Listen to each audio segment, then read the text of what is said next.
Chafouineur épisode 21, prise 1. Bonjour à toutes et à tous et bienvenue sur Chafouineur, votre chaîne du partage de la passion du cinéma et de la pop culture. Aujourd'hui, je vais jouer au Chafouineur en vous parlant du film SOS Fantôme 2016 de Paul Feig. Ou Paul Feig, je sais pas vraiment comment on le prononce. Mais avant d'aller plus loin dans la présentation de mon avis du film, petit rappel, mais vous êtes habitués maintenant, si vous entendez du bruit de ce côté-ci, c'est normal parce que j'ai des lapins, chats, toutounes, co-réalisatrice et cadreuse. Coucou. Donc, qu'est-ce qui nous attend avec ce Ghostbusters version 2016 ? Nouvelle version de la comédie surnaturelle SOS Fantôme avec un casting féminin. Les fantômes n'ont qu'à bien se tenir. Waouh! Je vais aller loin moi avec ça. En sachant que, encore une fois, c'est un synopsis qui vient d'un site qui commence par Allo et qui finit par Ciné. Merci! Donc, que dire de ce film que l'on a regardé sur Netflix. Merci Netflix, vous m'avez économisé un achat. Parce que franchement, à la base, SOS Fantôme, si vous êtes amateur de cinéma, vous n'êtes pas sans le savoir, même si vous êtes connaisseur du genre, le tout premier SOS Fantôme, ça date de 1984. À la base, c'était quand même une révolution cinématographique, notamment au niveau des effets spéciaux. Et ici, en 2016, près de 20 ans après, on cherche à continuer à relancer dans un sens cette saga qui a quand même une grosse fanbase. Tout le monde connaît la musique de Ray Parker Jr. ou encore c'est à quoi ressemble l'Ecto-One, la voiture qu'utilisent nos chasseurs de fantômes. Donc après moult rumeurs, etc., il est arrivé du coup le film de Paul Feig en 2016. Un film qui commence donc sur la présentation des différents personnages et aussi des différents enjeux du film. Chaque personnage va nous être présenté au fur et à mesure. On trouve Eileen, un petit peu la sérieuse qui fait penser à Egon dans les premiers films. Ensuite, il y a Abigail, elle, on pourrait l'identifier à l'autre professeur, Stentman, quelque chose comme ça.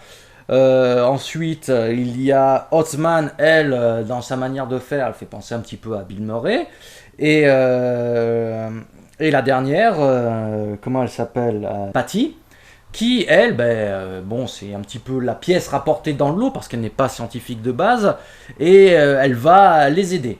C'est un peu le même principe que dans les premiers films avec le chasseur qui était noir, qui venait rejoindre l'équipe. Là, du coup, on a une chasseuse qui est noire et qui rejoint ensuite l'équipe. Donc, ces personnages sont présentés et on comprend que très vite qu'il y a un personnage du nom de Rowan qui essaye de faire des choses bizarres dans New York et à chaque fois, par où il passe, il y a des manifestations étranges de fantômes, à chaque fois de type 4. Je vais pas vous faire une explication des différents types de fantômes parce que c'est pas expliqué dans le film. C'est super. Et au début, j'aurais cru que ça aurait plus un rapport avec la maison Aldridge, mais non, c'est vraiment toute autre chose qui tourne, qui est dû, comme j'ai pu le dire, autour du personnage de Rowan. Voilà grosso modo pour l'histoire qui nous attend. Il y a, bien entendu, comme c'est un Ghostbusters, comme il faut satisfaire le fan, on va retrouver certaines similitudes avec le précédent film, et on va nous présenter la caserne de pompiers, mais c'est pas dans une caserne de pompiers qu'elles vont finir, qu'elles vont établir leur QG, ça sera dans un resto chinois, parce que elles ont une certaine lubie pour le resto chinois. Le logo Ghostbusters, en fait, c'est un tagger qui va le taguer dans la rue. On retrouve bien sûr, ici, du coup, on n'a pas une standardiste, mais un standardiste qui est campé par Chris Hemsworth.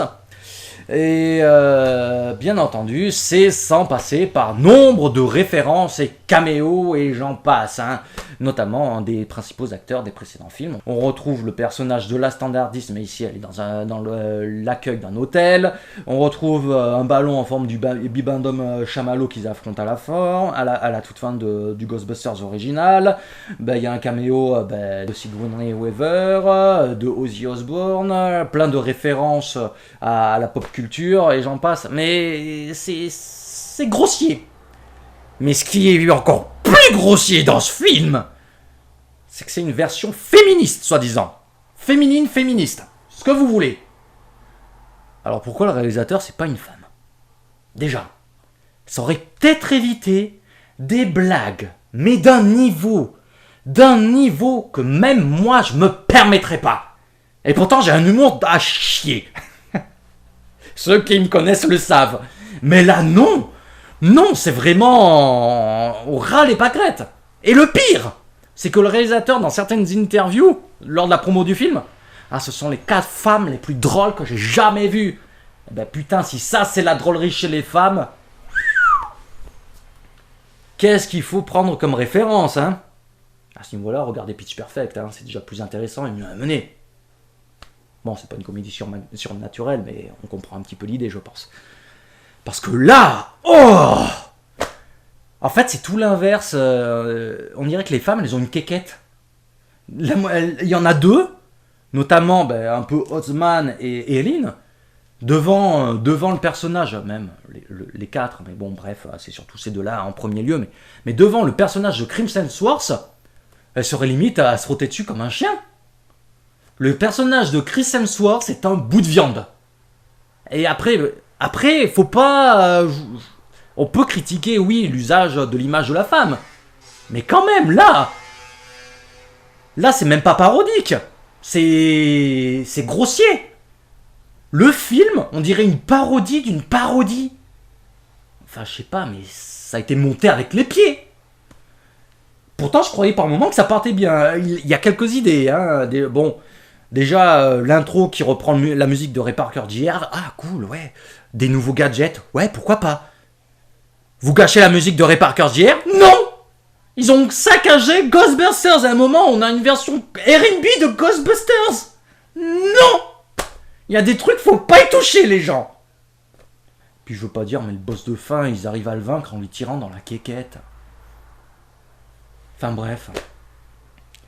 C'est super mal amené, hein, au niveau féministe. Hein. Moi, je vais demander à notre co-réalisatrice et cadreuse, mais moi, j'ai trouvé ça plus gênant pour une femme qu'autre chose. Hein. Toi, qu'est-ce que t'en as pensé au final du féminisme de ce film? Grossier. Voilà, grossier. Voilà, elle a tout dit. Je pense qu'on va conclure là-dessus. Je parle pas musique, SFX, tout ça, même si dans le dernier tiers, les musiques, ça pouvait un petit peu aller. Les SFX, il y en a quelques-uns qui sont sympas. Certains plans qui pouvaient faire un petit peu 80s, mais après, franchement, faut l'oublier de la mémoire collective. À côté, moi, je suis plus dans l'attente de SOS Fantôme, l'héritage. Ceci étant dit, ce n'est que mon avis, mais si vous voulez en débattre, les commentaires sont là pour ça.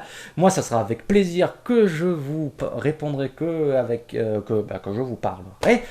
N'oubliez pas de liker la vidéo, de la partager, de vous abonner, de cliquer sur la petite cloche pour être notifié des prochaines vidéos. Ceci étant dit, j'ai pas plus à vous dire. Je vous dis donc à la prochaine. Pas mauvais. Je me suis fait chier. J'ai perdu 2 heures de ma vie.